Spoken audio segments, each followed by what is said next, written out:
The lie of representation. The lie of representation fixates on externals which divide instead of internals which unite. Over the last several decades, a decision was made to obsess over the socialist-inspired conjuration that unless we see someone who looks exactly like us doing a specific work or action, then we'll never know what we're capable of, what they're going through, or how to even communicate with them. If we don't see or acknowledge seeing others in our socially imposed categorization by skin, ethnicity, physical ability, and host of other secondary labeling we are so adept at projecting upon others, then they basically don't exist. Without so designed representation, they are somehow shunted, dismissed, belittled, erased. In a word, representation is validation. Little wonder that such a creed is so well received considering the state of the day. In an age when anyone can turn a camera around and beam their image, opinion, and self-declared authority to the world at large, individuals become solitary stars lost within the galaxy, glittering with myriad others. While every voice now has a chance to shout, most aren't heard in the cacophony of so many resounding at once, the current white noise of reality, which only further compounds the obsessive need to know someone out there has noticed. It's validating after all. External features, so we've been told, say more about who we are, who we should befriend, and how we should behave than any other feature, even if said feature is more enduring, uniting, and preserving of societies for centuries. External features, we've been told, are the real components of our true selves, so anyone who shares such features is automatically relatable, if not the very same. If someone decides to be, well, an individual who finds more alignment in truths, values, and philosophy, then they're obviously a fake version of the external features, where their internal selves have been replaced by the internal features of some other group's external features. It sounds backward and ridiculous because it is. Contesting the system of validation through made-up communities is akin to placing a target on the forehead with markers for all sorts of accusations like hater, denier, eraser, and ists of all stripes. What it doesn't elicit, however, is a coherent, much-needed explanation as to how this convoluted perception demonstrably makes anything better. The lie of representation reductions individuals down to aspects which may portray some part of them, but not all or even most of the essential, enduring truth of them. Moreover, the categories chosen for representation in this exclusionary system are descriptors oft only elevated through enforcement and indoctrination. Rather than rectified, this lie emphasizes all sorts of things that should be secondary, tertiary, irrelevant if we're to achieve any real unity, empathy, or acceptance, specifically the sorts of things incessantly harped upon by those working to strengthen and reinvigorate wedges of division. It tarnishes centuries of others as yourself adherence for a doctrine which deliberately unravels the threads that bind us. In other words, calling attention to these so-called markers of representation ultimately drives people farther apart. The system purporting fairness and equalized attentions has imposed a series of external checkmarks which only enact external changes and, if anything, enhance internal resentment. From film to advertising to politics to publishing to corporations, industries scramble to assemble a particular imposed imagery which has little to nothing to do with real betterment. The worst sort of tokenism is mandated to appease the loudest noisemakers, ultimately doing more harm than good on all sides. And that aside from creating greater animosity toward the selected groups by those deliberately left out. So, the lie is not relegated to the twisting of words and attempts to reshape perceptions of reality, but also undeniably damaging in actual result. Moreover, these classifications are impossible to maintain, as there's really no end to the amount which can be contrived. A situation ridiculous enough to undo this newfound philosophy of representation entire. In broad strokes, representation in politics should qualify anyone living in the same neighborhood as the represented, walking the same streets, patronizing the same businesses, attending the same schools, living under the same laws. Inclusivity and empathy have no effective role in balancing budgets or making neighborhoods safer,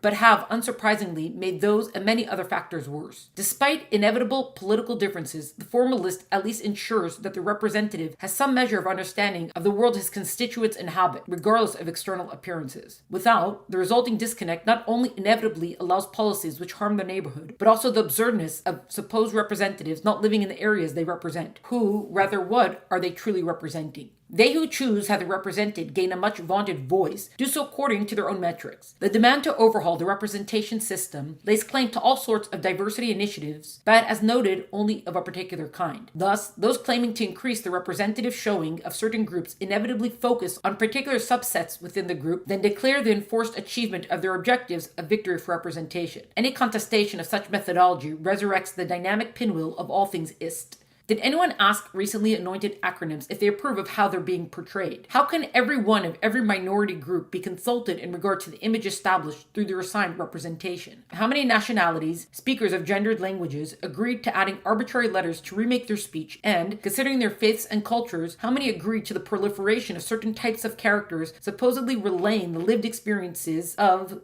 whom. Same for much purported representation of religious groups, which tend to center around characters whose lived experience is assimilation. So the character may be of a particular religion, but in no way represents it. A steamy romance with religious iconography tucked into the background of the cover image isn't representation. Because, in most if not all cases, real representation of the fundamental beliefs of where these characters come from will not align with what activists intend to represent. There's a reason all representation ultimately looks and sounds the same, how it all focuses on the same themes, subsets, and emotions. Ironically, the elevation of these subset groups only serves to meld them into a larger umbrella group with slightly different shadings. A community is created, then various hyphenated subsets within the community, which essentially result in giving the parent community the dominant voice, all in the name of representation and validation. As with much else of the modern era, the drive for representation of designated marginalized and minority communities has been used as a social cudgel, resulting in new groups of marginalized and minority instead of a way to widen opportunities and increase the range of voices. Also, these marginalized and minority statuses entirely depend upon region. Thus, despite claims, the window hasn't been widened but shifted.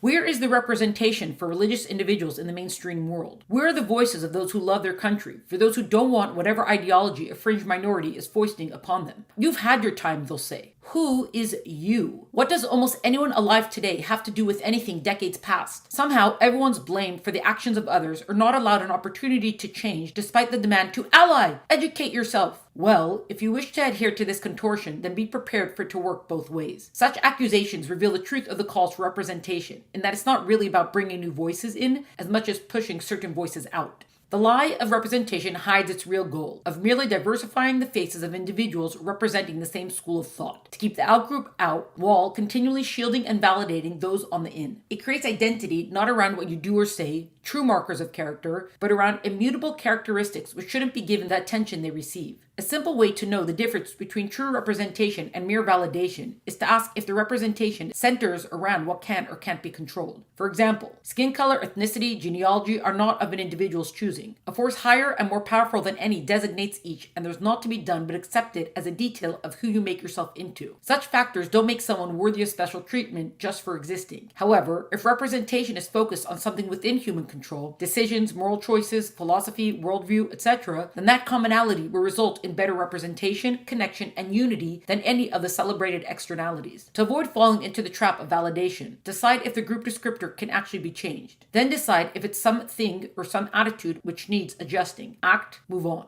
Real representation will look at the truths that lie past such terminologies. How could anyone ever engage with anything portraying someone who doesn't look exactly like them otherwise? How can any story be set in outer space, in a fantasy realm, under the sea, with superhuman powers, in the past, considering as none exist at present, if at all? So by such logic, these stories and characters represent no one. Yet, they persist, for the obvious reason that these sorts of details aren't what makes a story relatable. If people shouldn't be judged by appearances, then stop focusing on them. If children aren't punished for the acts of the father, then stop condemning them. If anything, what catches the viewer or the customer is that the imagery captures something relatable despite people looking different. Because what truly unites us are things we all have in common. Desire for safety, plenty, community, meaning, family, adult. Things which are universal because they're fundamental to the human condition, not only a particular subgroup. Individuals who don't look alike connect when they recognize these similarities, accomplishing far more for representation and empathy and validation than any externalities ever can. There's a reason people of all types and backgrounds can salute the same national flag.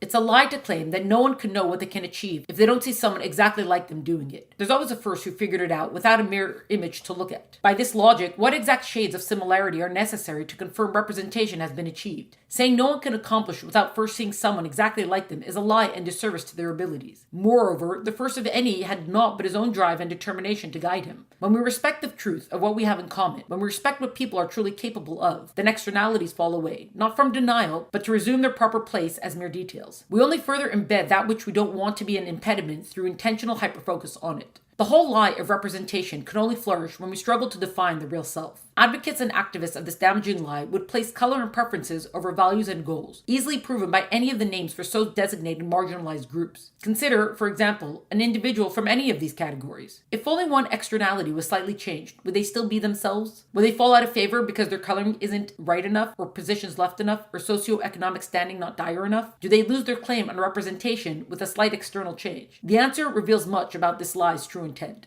The truth combating the lie of representation is in assessing the entirety of an individual by every metric but the ones given artificial primacy. Only real truths unite outwardly disparate individuals, and where there is surety in the alignment of these truths, real representation can occur. Most importantly, validation contingent upon someone else is hollow and ephemeral at best. It must be fed constantly, but will never find satiety as it depends upon the whims and notice of others. True validation, should the need present itself, can only come from a deep conviction of striving upon the path of proper fulfillment and meaning, regardless of others' notice. Representatives of such living are certainly not where validation activists want you to look.